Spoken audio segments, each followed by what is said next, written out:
So you could have had 5 401ks sitting out there. Yes. And the learning was that as I left one company, I created an IRA, and I just took the funds from my 401k from one and I put it in that.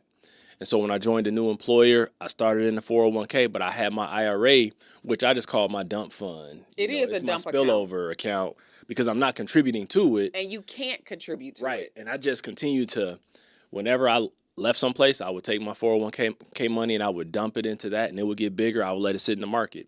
But the whole time, I'm investing in my 401k, getting the match with the employer that I'm at currently.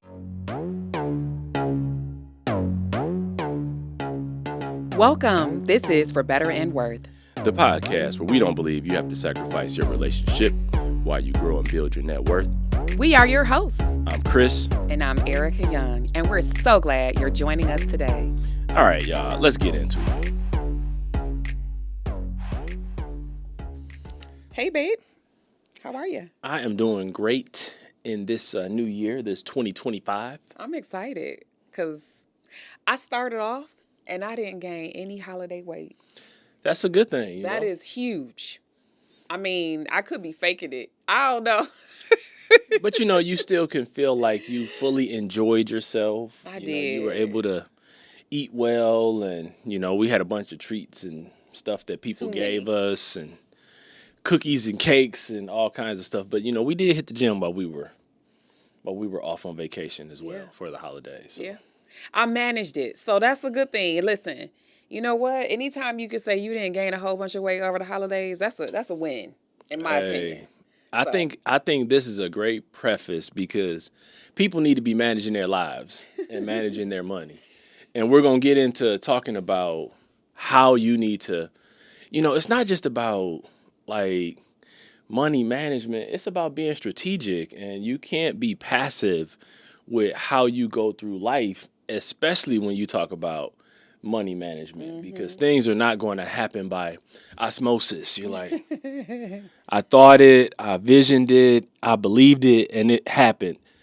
Well, that's good sometimes, but you need to put action behind it as well. No wishful thinking. No magical thinking up in here. So specifically, we do not need to say, one day when I'm rich. No. How about we make sure that junk happens? So we want to get into the details of the power of your 401k, like the power of an account like that. So it's either the 401k, the 457, or the 403b. So to me, they're all the same type of account where you get the tax advantages today. Right. And I want to talk about this specifically because I do think that there's a lot of mistakes that we can make in these types of accounts, and I want to help people avoid making those mistakes. And we've made some of them ourselves. Absolutely. So, if we can help you avoid some of that, that would be great, especially when we're talking about top of the year and goal setting and less purpose to do better than we did before. And I want people to know that this isn't the only means by which you can invest. There are other investing tools and options out there. And we talked a little bit about investing in the past and, the why you do it and some of the how. But we want to get into some of the specifics around 401ks because by and large, that's one of the biggest things that people have available to them. And we're going to use kind of 401k kind of as a generic term to talk about all retirement plans that are through some form of employer. So it's not so much self-employed because there's different tools that people who are self-employed can access. This is pretty much someone who is, a W-2 employee of some sort. Mm-hmm. So it's going to be kind of a generic term when we talk about 401k because there's a lot of benefits, but there's some pitfalls that you can encounter if you aren't doing what we're talking about by being, active in how you approach money management. So a couple months ago, I went to an event where they were talking about the tax strategies as you increase your income and also increase your wealth. And one of the things that we don't even talk about a lot just in general is that your 401k or this type of pre-tax retirement account is the biggest asset you will likely have. It will supersede the amount of assets that you have in your home in terms of the appreciation and the value of the home, and even when you pay it off, it usually will supersede that. Um, any other accounts, you literally can't even put as much into some of these other accounts, into Roth IRAs or into SEP IRAs, or there you just can't fund it in the same fashion as you can fund these pre-tax, employer-based accounts. And so it grows into your biggest asset. So if you make a mistake in this area, it's going to be a big mistake. Literally. I mean, it's huge. So, I think it's just really good to help folks avoid some of the pitfalls and some of the bigger ones that typically can happen with this asset. Even if you're just starting with this and saying, all right, I'm going to commit to putting something in my 401k on a routine basis, or if you've been in the game for 10, 15 years and you've made some of the mistakes, some of the things that we're going to talk about, totally fine. You can recover from that and keep moving forward. The biggest thing is this could largely be the biggest asset that gets you to millionaire status or a wealthy person the fastest. Well, I'm going to start out with a mistake. Okay. Because I don't know if you remember this, but when we first got married, I had graduated from college. I had worked at FedEx as a courier, and then I was a service agent as I was going to grad school. And, that's before I went back to get my MBA. But yeah, you were at FedEx, and that's when we met. Right. And I met you, and you had on that uniform, and I thought you was so cute. Right. I was out there, grinding, hustling. I know, but they say women like a man in uniform. They usually don't think, FedEx uniform, but you was making that junk work. Look. There was a lot of ladies in my route. Oh, hush up now. See, that's what we're not going to talk about. That's what we're not going to talk about is them other ladies, okay? We need to talk about this lady who secured her bag. Anywho, when we got married, I remembered that I had a small 401k from FedEx because I was young. I wasn't really investing into my 401k like I do now, or like, we would advise people to do. But when we got married, I got a check from my 401k, which this is where a lot of people make a mistake. When you leave an employer and you don't roll that money over directly to qualified retirement fund like an IRA, and they send you a check. And I was like, oh man, we young and broke. And I got, a few $1,000s, and we had just moved. We hadn't started jobs. We were waiting for our cars. So we needed money. So I was like, you know what? We just going to cash this check, and we're going to, use this money for what we need right now. And though I think it was like $3,000 at that point, but that was like that was a long time ago. So just think, had I rolled that $3,000 over, opposed to just consuming it on what I can't even tell you what we spent the money on. Now, I will say, we had next to nothing. So we were not irresponsible with those funds. I will tell you, we were not irresponsible with those funds. We probably needed to pay some bills, okay? Yeah, but the whole point is, you fast forward that 3,000, 25 you want years me to do the later. Numbers? I mean, do the numbers while we talk. You'd be surprised at what that would grow to. And I make this point because don't despise small beginnings. Like, just because it seems like a little today, that little can grow to a lot over time, over the course of years. So, just be mindful of what that can look like and what it can be if you leave it in the market and allow it to be invested for, a series of years. So that could have grown to $41,000 if we added nothing else to it, and at 10% rate of return. That's big. That's 40 grand. 40 grand is 40 grand. Okay. 3,000. If I could take 3,000 and get 40,000 out of it, I mean, 25. I mean, that's a long time, but still, it's $40,000 that. And I think so. I think the reason why we used it is because we didn't have an emergency fund. We weren't necessarily prepared to move across the country and start our life. I didn't start my job right away. I think I wasn't working for maybe a month. And so you still have bills. You still got to pay the rent. And you didn't start for about 2 months. And so like that first, awkward period, we needed money. Okay. And so there's a lot We of still had rent justifications. and food and this and There's a lot of justifications transportation. that are made when we pull dollars out of our 401k in order to make it work. And so I don't know, I guess that's a mini regret that we have. We lost some money not having that in the market, I think the point is that we all make mistakes. Yeah. And though that was something that was small at that time, I just don't want people to, though you may start with something small, it can grow to something bigger. And we can always find justification as to why. Yeah. Like we were young and we were fairly, broke, but still we could find a reason to spend that money. And I'm of the mindset that you can always find another way as well. Right. Because even now, while I'm thinking about it, because neither one of us were really working, we could have did some side hustles for a while We could have figured something to have else. that money. And on top of the lost compound interest that would have grown it to over 40 grand, we also had to pay taxes on that money as well as a 10% penalty, because that was, So that 3,000 wasn't really 3,000. no. I mean, we probably got, less than $2,000.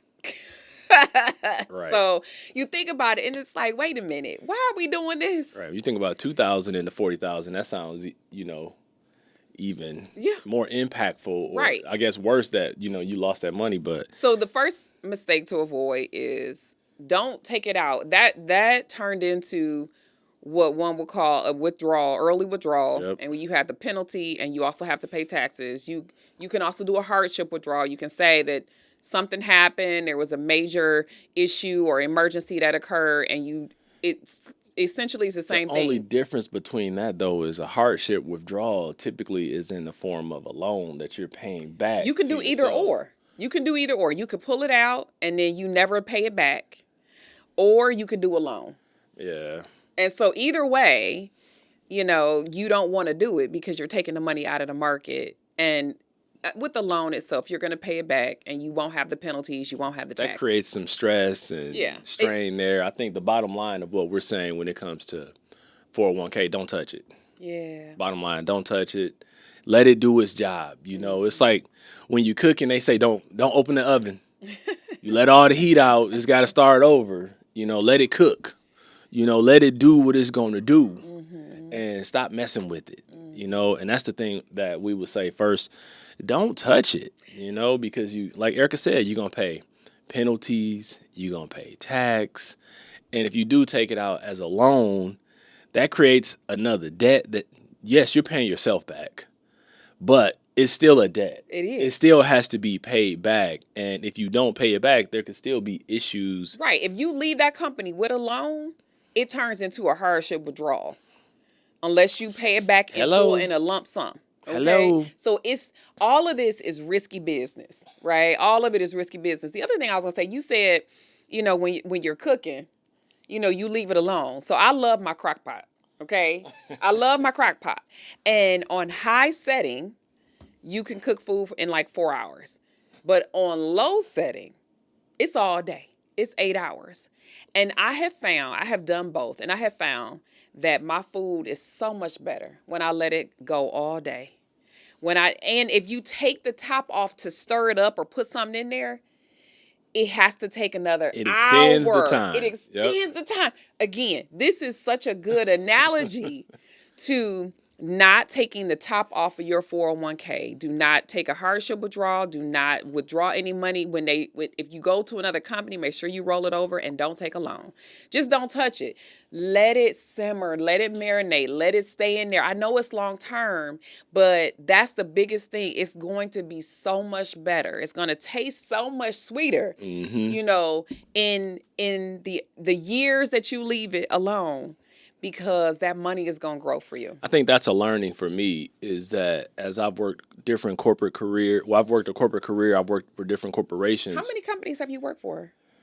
I don't know, 5.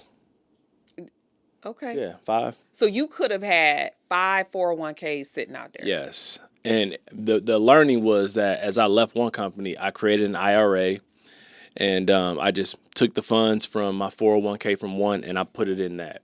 And so when I joined a new employer, I started in the 401k, but I had my IRA, which I just call my dump fund. It's a my dump spillover account because I'm not contributing to it. And you can't contribute to Right. it. And I just continue to, whenever I left someplace, I would take my 401k money and I would dump it into that, and it would get bigger. I would let it sit in the market. But the whole time, I'm investing in my 401k, getting the match with the employer that I'm at currently. Mm-hmm. And I'm not one to move companies a lot. And that's like 5 companies over, 20 plus years, 25, 26 years. And so I just take the money and I put it there, and then I just let it grow. Yeah. And it has grown over time to be a big portion of our retirement portfolio. Absolutely. And I have seen a lot of people who, in your case, might have 5 different 401ks just sitting there, just at these companies that they're no longer with for many years. They're not managing it. They're not even looking at that money. They forget they have it. I see it all the time. I also see another mistake that people make is that they have a bunch of loans. I've seen people have up to 3 loans on a 401k. And so because the company will allow it, just because they allow it doesn't mean you should do it. Yeah. And so when you look at, peace of mind, and when you think about what's going to feel good in 20 years or 30 years when you need the money, it's huge. Like, we have to fast forward and just consider those things.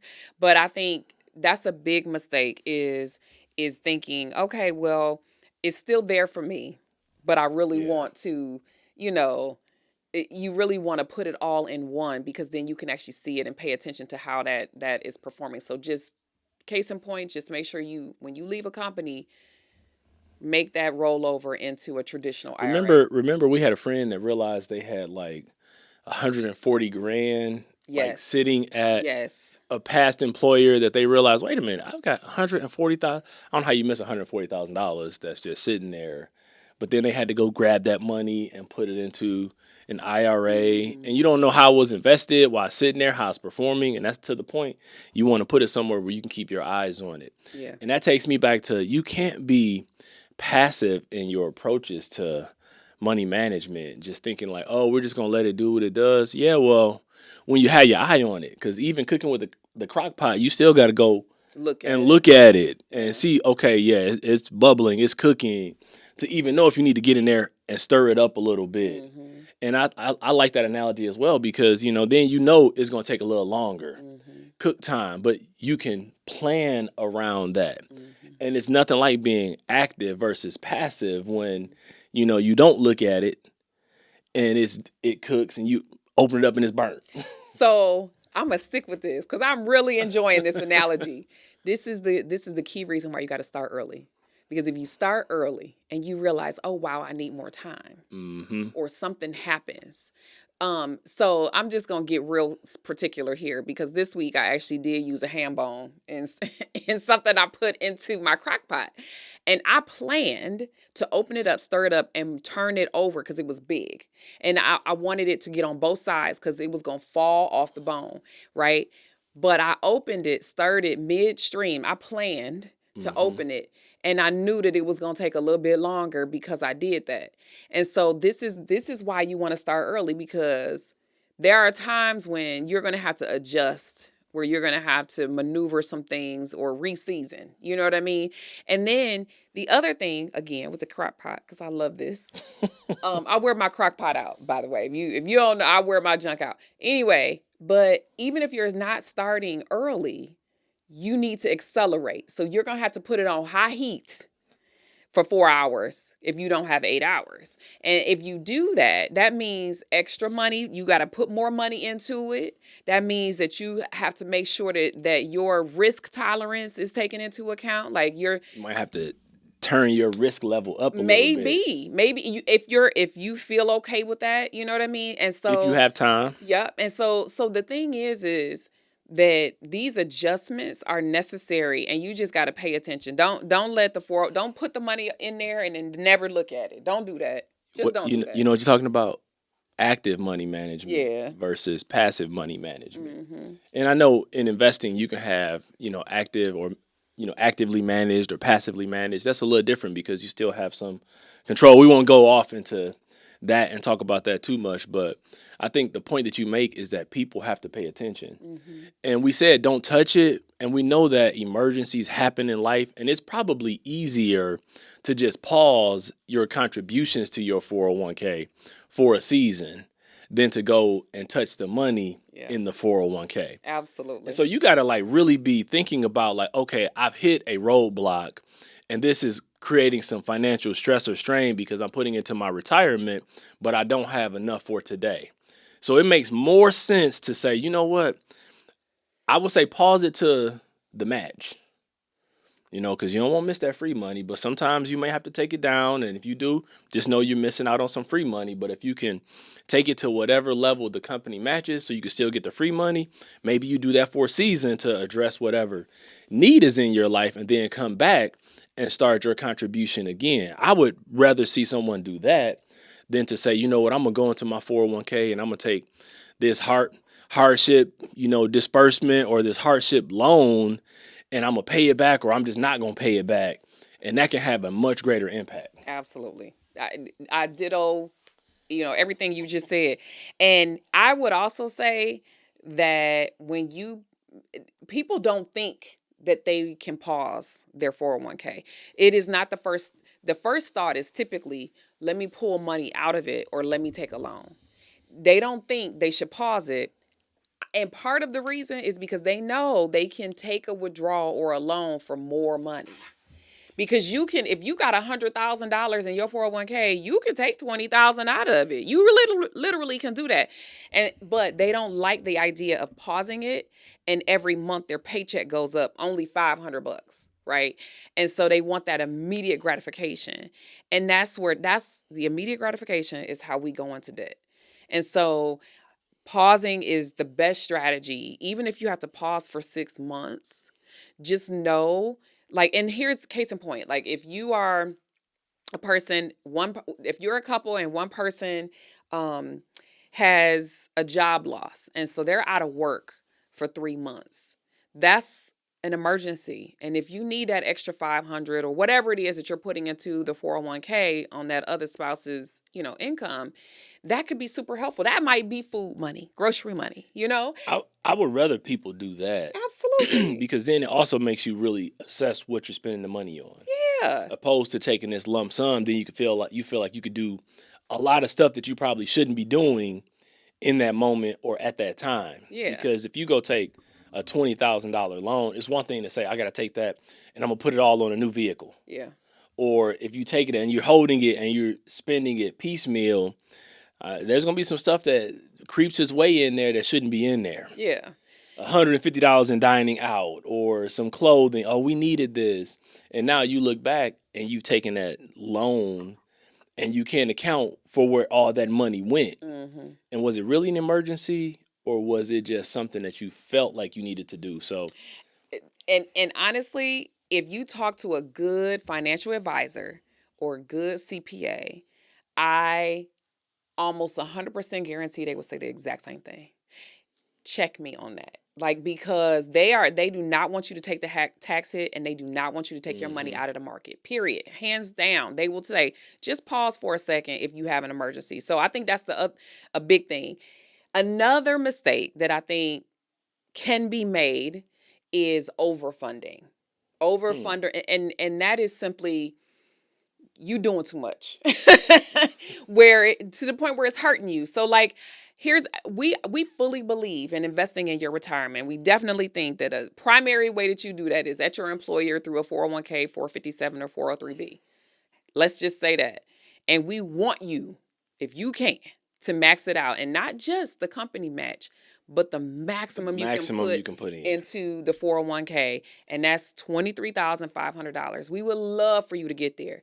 But if it is creating a hardship, because to max it out is $23,500 for the year, which is almost $2,000 a month. That's a lot. And if you're in a couple relationship, that's $47,000 a year. That's a lot.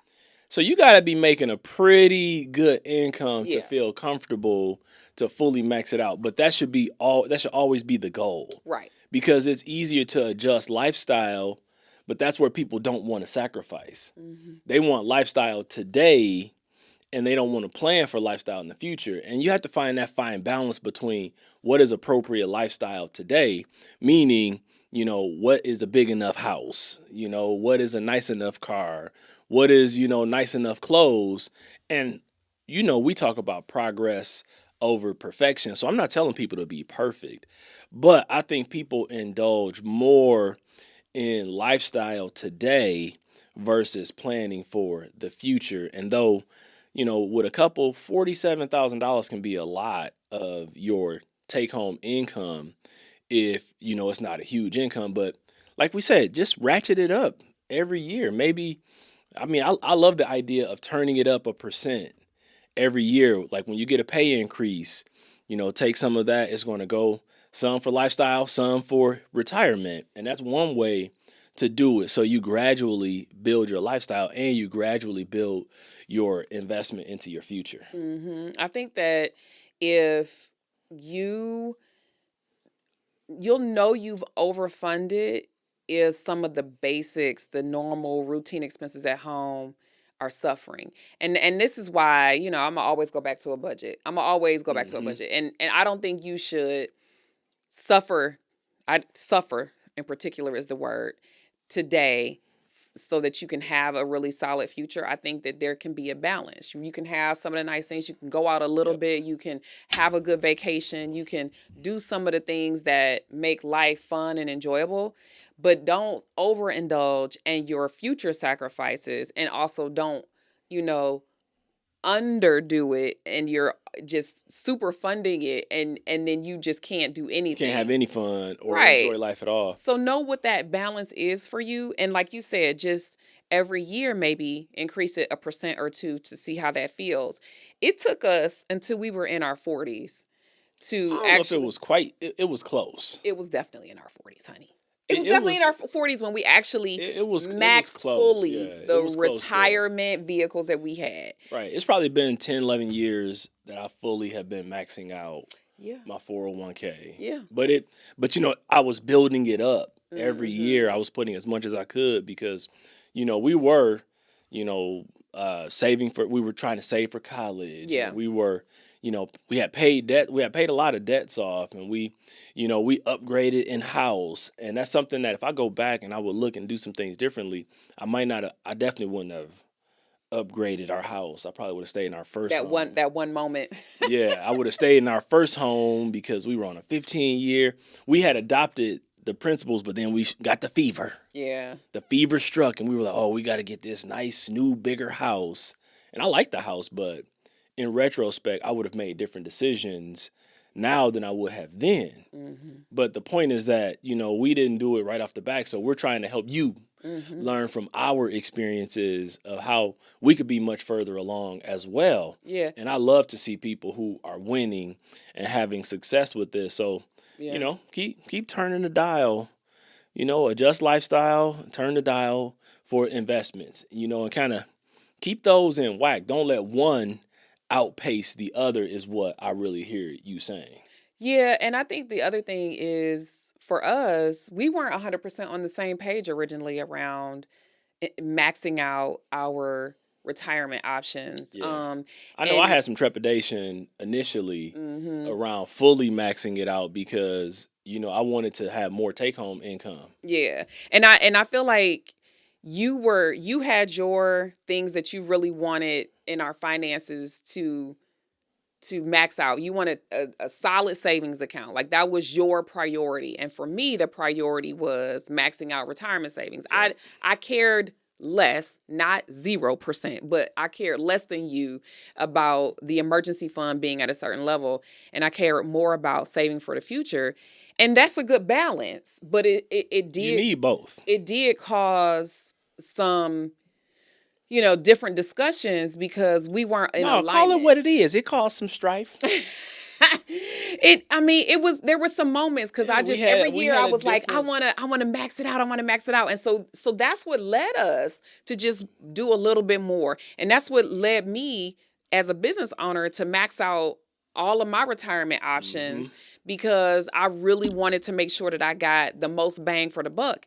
But it took solidly 15 years for us to actually get to a place where we could do that and also enjoy life. Yeah, and I think the part that is important, we did both. We continue to turn up our 401k investment, but we also continue to turn up our emergency fund investment. And we reached a point where now we have a fully funded emergency fund and we have a fully funded retirement account. And it takes time. So that's where I want to really encourage people is that this stuff doesn't happen overnight. Yeah. Unless you come out of, med school and you're making $550,000 and you can do it all, but then you got, $300,000-$400,000 in student loan debt, so you really can't do it all. Right. So even people who are doctors who come out with those high incomes, they come out with a lot of debt too. Now, if you're in a situation where you don't have that debt and you have that income, please jump in with 2 feet and fully fund your emergency fund, your retirement, and live the lifestyle that you want to live. But money isn't infinite. There's only there's a lot of billionaires in this world, but now there is. Yeah, but still, those numbers are a handful compared to the masses. I think there's a lot of access to be able to get where you need to be. And then the thing that we got a chance to participate in last year was just you hit a big milestone and it allowed us to put more money into your 401k. Yeah, the catch up. Yeah, so you got a chance to take advantage of the catch up percent. You were so excited. I'm still excited.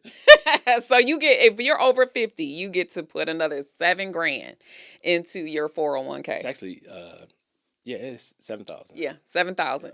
And so that's, for other people it might not be exciting, but and it does take some sacrifice. So that's a whole nother, $580 a month. No, actually, it's $7,500. Is it this year? It was $7,500 last year. And so that's.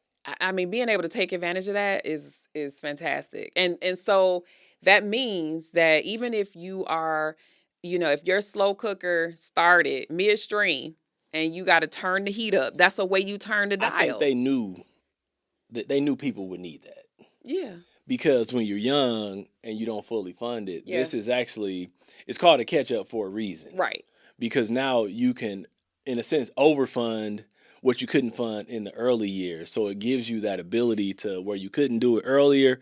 Now you can do it because the thought is that you've been in a career, you've lived a long life, your income is at a point where you don't have debt or you may not have a mortgage. So it allows you the flexibility to do it now. And you're at the highest part of your career, meaning where your income is at the highest level. You're making tons more than you were 25 years ago, right? Absolutely. So it makes it easier for you to conceptualize putting another $7,000, $7,500 into your 401k. You're like, that's awesome. And so, but you can't do that unless you've actually done the other other hard things, the full amount into your 401k. So, here's the deal. I think we need to get to our make it worth it. Okay. And I must say that you need to visualize your 401k like it's a crock pot. Latch it, keep your hands out of it, and let it marinate. Yes. Because in the long run, it's going to taste so much better. That's my make it worth it. What's yours, baby? You like that whole crock pot. I did. That was something. You said cooking, and I was like, that crock pot that I pull out every week. Yes. I think for me, my make it worth it is that you have to be active in how you approach this stuff. It's not all going to happen overnight, but you have to make those tough decisions on what you're going to do and what you're not going to do.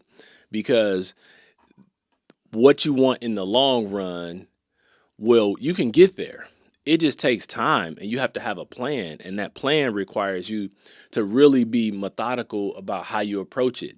If you don't fully fund it early on and you're building an emergency fund or you're, eliminating debt, just don't touch it. But just, have a plan in place and really be active and methodical about how you do it. Because using, your crock pot, example is you still got to go look at it.